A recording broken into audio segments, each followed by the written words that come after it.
Hello guys, ये भूगोल का पार्ट नंबर 1 मानव भूगोल प्राकृतिक एवं विशेष क्षेत्र। तो सबसे पहले बात कर लेते हैं मानव भूगोल। अंग्रेजी भाषा का शब्द ज्योग्राफी यूनानी भाषा के दो शब्दों से मिलकर बना है। एक जियो का अर्थ होता है पृथ्वी और ग्रोफी का अर्थ होता है वर्णन करना, अर्थात पृथ्वी का वर्णन करना ही भूगोल कहलाता है। इसको भूगोल को दो मुख्य भागों में बांटा गया है। नंबर 1 भौतिक भूगोल, नंबर 2 मानव भूगोल। भौतिक भूगोल की वह शाखा जिसके अंतर्गत स्थलमंडल, जलमंडल, वायुमंडल तीनों भागों या अंगों के बारे में प्राकृतिक विभिन्नताओं का अध्ययन किया जाता है।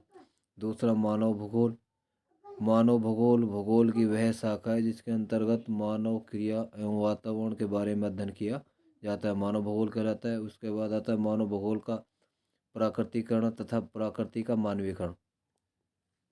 तो मानव का प्राकृतिकरण तथा प्रकृति का मानवीकरण मानव सभ्यता के प्रारंभिक काल में आदिम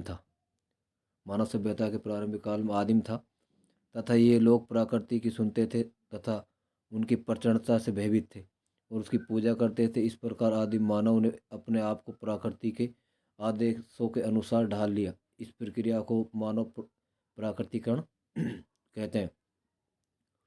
लेकिन समय के साथ मानव ने बेहतर हुए सक्षम प्रौद्योगिकी का विकास किया तथा इन सब का मानव द्वारा प्रयोग किया जाने लगा तथा प्रकृति पर मानव कार्यों की छाप पड़ने लगी, जिसे प्रकृति का मानवीकरण कहा जाता है। उसके बाद आता है संवाद क्या प्रकृति अवसर प्रदान करती है।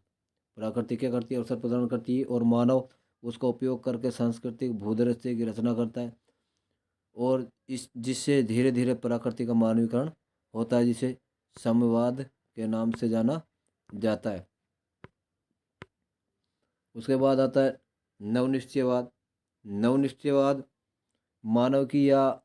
मानव भूगोल की वह विचारधारा है जो न तो प्रकृति पर प्राप्त करने तथा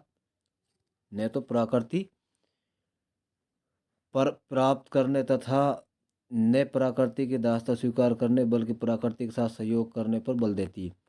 उसे नवनिश्चयवाद के नाम से जाना जाता है। उसके बाद इस अध्याय के प्रमुख महत्वपूर्ण जो बिंदु हैं, भूगोल की प्रमुख शाखा प्रमुख शाखा कितनी होती है? भूगोल की दो शाखाएं प्रमुख रूप से होती है, एक भौतिक भूगोल, एक मानव भूगोल।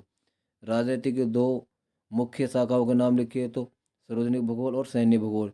मानव भूगोल की शाखाएं मानव भूगोल की कितनी शाखाएं होती है? सामाजिक भूगोल, आर्थिक भूगोल, राजनीतिक भूगोल, नगरीय भूगोल और जनसंख्या भूगोल और आवासीय भूगोल।